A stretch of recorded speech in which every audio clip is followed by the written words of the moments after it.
Hello everyone, welcome to my new blog. সবাইকে জানাই হোলির অনেক অনেক শুভেচ্ছা। আজ কলেজে হোলির আগের দিন বাসন্তিকা অনুষ্ঠান ছিল, ওই জন্য সকালবেলা সমস্ত শাড়ি জুয়েলারিগুলো যেগুলো পরবো সেগুলো সব গুছিয়ে নিচ্ছিলাম। আর এইদিকে বাবাকে আবির আনতে বলেছিলাম, এক গাদা আবির নিয়ে চলে এসছে। সমস্ত রকমের কালার ছিল, লাল, হলুদ, সবুজ, বেগুনি, গোলাপি, সমস্ত কিছু। সমস্ত আবিরগুলো কিছুটা প্লেটের মধ্যে সাজিয়ে নিলাম বাড়ির ঠাকুরকে দেওয়ার জন্য।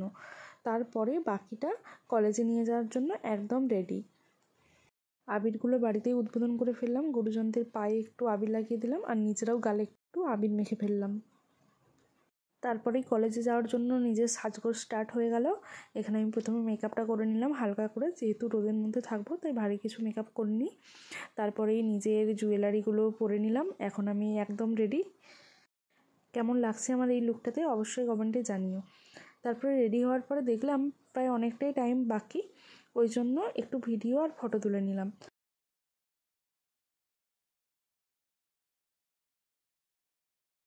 ভিডিও আর ফটো তোলা কমপ্লিট হয়ে যেতেই আমি বেরিয়ে পড়লাম কলেজে যাওয়ার জন্য। হাঁটতে হাঁটতে গুটি গুটি পায়ে চলে গেলাম মেন রাস্তার দিকে অটো ধরতে। কিছুক্ষণের মধ্যে অটো চলেও এলো আর আমি অটোতে উঠে বসলাম আর অটোতে করে পৌঁছে গেলাম বাস স্ট্যান্ডে। বাস স্ট্যান্ডে পৌঁছেই মনে পড়লো বিরাট বড় একটা ভুল করে ফেলেছি। আনন্দের চোটে আসল জিনিসটাই আনতে ভুলে গেছি। আমার যে আইডেন্টি কার্ডটা নিতে হবে সেইটাই মনে ছিল না আমার। অবশেষে বাবা এসে আবার আইডেন্টি কার্ডটা আমাকে দিয়ে গেল আর আমি কলেজে ঢুকলাম। তাড়াহুড়ো করে আসার পরে দেখি পরমা ছাড়া আর কেউই তখনও এসে পৌঁছায়নি। তারপরে কিছুটা সময় অতিক্রান্ত হওয়ার পরে সব সুন্দরীরা একে একে এসে পৌঁছালো আর সবার সাথে আমি একটু ভিডিও ক্লিপ নিয়ে নিলাম। সবাইকেই কিন্তু খুব সুন্দর লাগছিল বাসন্তিকার দিনে।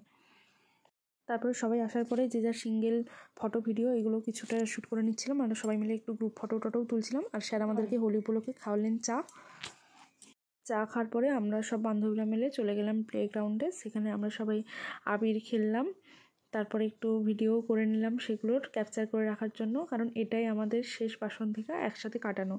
এরপরেই আমাদের এমএসসি কমপ্লিট হয়ে যাবে আর তারপরে হয়তো আর এই বাসন্তিকাতে একসাথে আর কাটানো হবে না। হয়তো কেন বলছি, সত্যি সত্যি আর কখনো এইভাবে একসাথে আর হোলি খেলা আমাদের আর হবে না।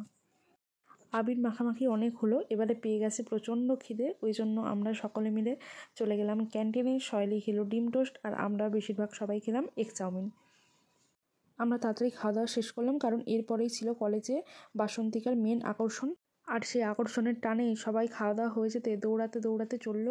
দৌড়াতে দৌড়াতে হঠাৎ সবাই কেন চললো সেটা দেখতে পাবে আর কিছুক্ষণের মধ্যেই। একটু তো ওয়েট করতেই হবে। আর এখানে কত ভিড় হয়ে গেছে সেটা তোমরা দেখতেই পাচ্ছ। আর স্টেজের মধ্যে আসতে চলেছে কে আসতে চলেছে সেটা জানতে হলে ব্লগটা দেখতে হবে আরও কিছুক্ষণ। একটু পরেই বুঝতে পারবে সেই মানুষটা কে। কপিরাইট পড়ে যাওয়ার জন্য গানগুলো তোমাদের সাথে শেয়ার করতে পারলাম না। আশা করি গানটা শোনার পরে আর কারো কোনো প্রশ্ন নেই, তিনি কে তাকে সবাই চেনে। তিনি হলেন সুরজিৎ চ্যাটার্জি, ভূমি ব্যান্ডের এক অন্যতম গায়ক।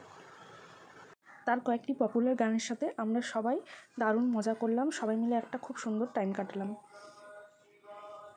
প্রত্যেকটি গান আমরা খুব এনজয় করলাম। প্রোগ্রাম শেষ হলো প্রায় তখন 7টা বাজতে যায়, 6:30 পেরিয়ে গেছে। তখন আমরা সবাই ক্লান্ত শরীরে ফিরছি বাড়ির উদ্দেশ্যে। সবাই মিলে আজকের দিনটা খুব মজা করে কাটালাম। ব্লগটা কেমন লাগলো অবশ্যই জানিও, আর ভালো লাগলে অবশ্যই একটা লাইক, কমেন্ট আর শেয়ার করে দিও।